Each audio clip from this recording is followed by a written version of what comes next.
Tre, due, No, uno. Un, deux, trois.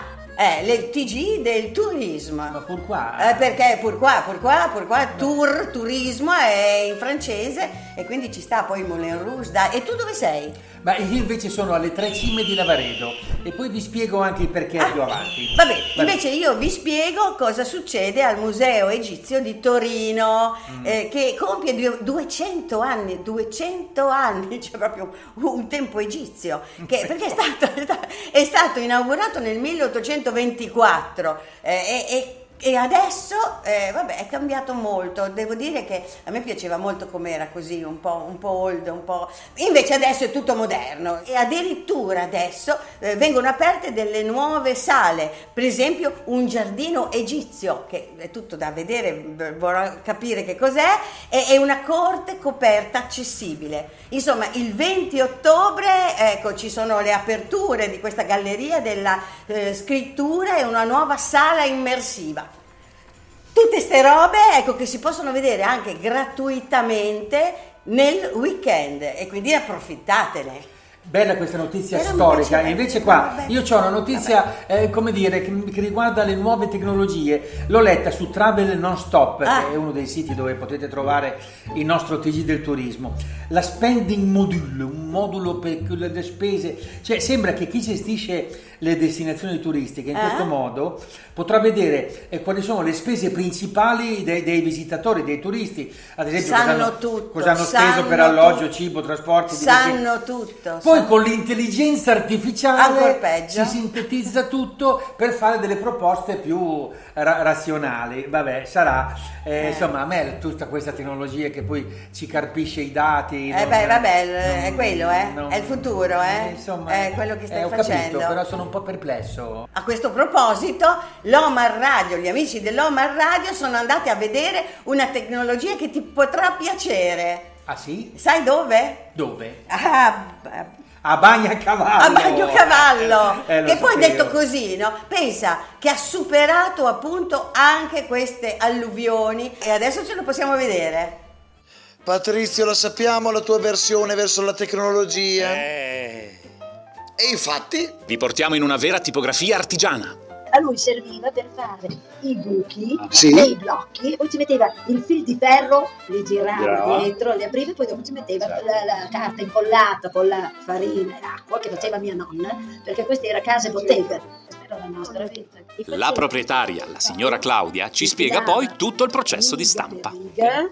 Quando era finita la riga la metteva qui. Sì. Questa è una vecchia composizione, poi li legava col cordoncino e li metteva in macchina.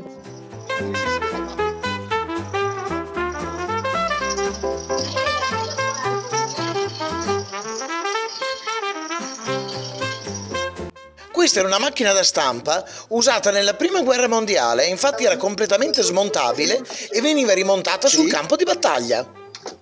Che faceva clic, clic. Ecco. Più slow di così?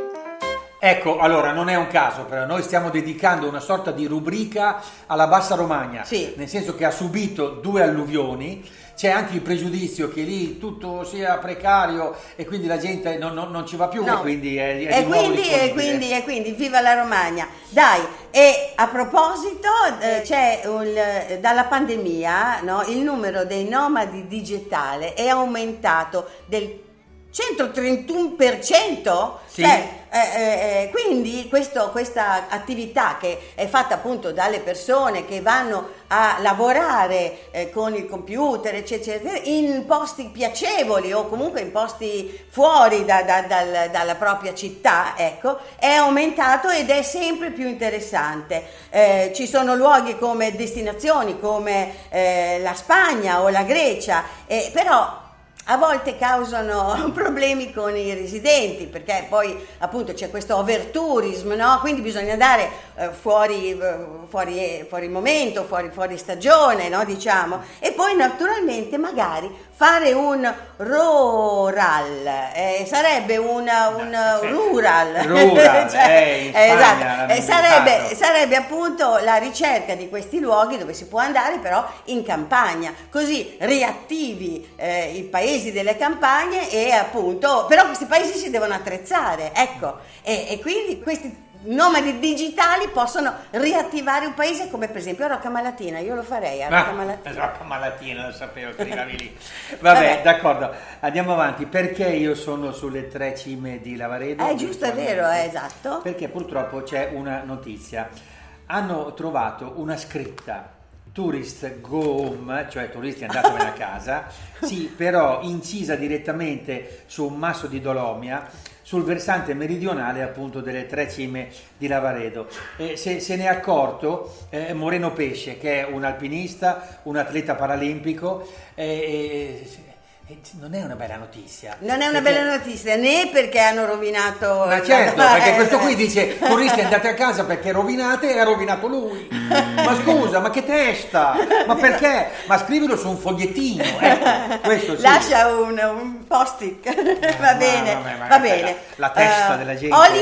Olidu ha fatto una classifica dei migliori aeroporti d'Europa sulla base delle recensioni ricevute, e a quanto pare i 3 migliori, secondo l'opinione dei passeggeri, sono Istanbul, è vero, è bello, Porto, non l'ho mai visto, e Atene, l'ho visto, sì. Nei primi 20 figurano anche gli aeroporti italiani come Milano Malpensa e Roma Fiumicino. Ma dai, davvero? Sì, è tutto un compri qua, compri là, però è bello, cammini tanto, insomma, però è bella, dai. Invece c'è un'altra ricerca, sempre sugli aeroporti, sì, una ricerca di Parcos, è interessante, quando voi programmate dei voli con le coincidenze. Sì. Questa ricerca ha calcolato quali sono gli aeroporti che hanno le distanze più lunghe da fare a piedi. Interessante. Quindi tempi. Allora sembra che l'aeroporto di Madrid-Barajas è quello con le distanze a piedi più lunghe d'Europa. Più lunghe. Si cammina anche per più di 2 km, 2 km e mezzo.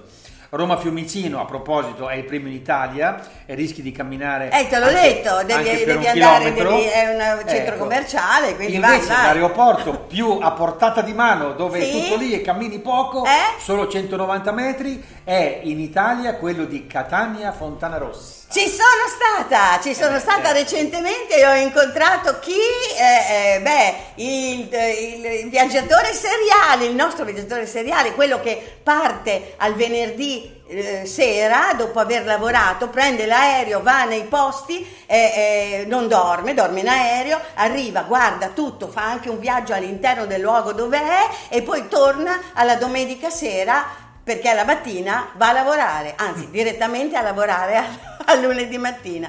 Dai, Cantarella, e l'ho incontrato lì. Davvero? Sì, vabbè, stavamo partendo. Alessio Cantarella, viaggiatore seriale all'aeroporto di Catania. Parti? No, sei tu che parti. È vero, sono io che parto, e quindi mi racconti il tuo ultimo viaggio? Sono stato a Minsk in Bielorussia per 26 ore e ne ho passate all'incirca 24 alla frontiera, 10 all'andata e 14 al ritorno. Ho dovuto corrompere anche l'autista per saltare avanti di 2 autobus, altrimenti avrei perso il volo da Vilnius. Perfetto, quindi cosa hai visto? La frontiera. Ho visto più la frontiera che la città. Vedi cosa fa? Vabbè, cioè, d'accordo, non faccio commenti sul viaggiatore seriale. Sì. Comunque una notizia, allora, nel weekend di ottobre fino a domenica 27 sì, è in corso a Lodi il Festival della fotografia etica, cioè fotografie di reportage che raccontano la realtà. Ci sono 150 fotografi che vengono da 40 paesi diversi.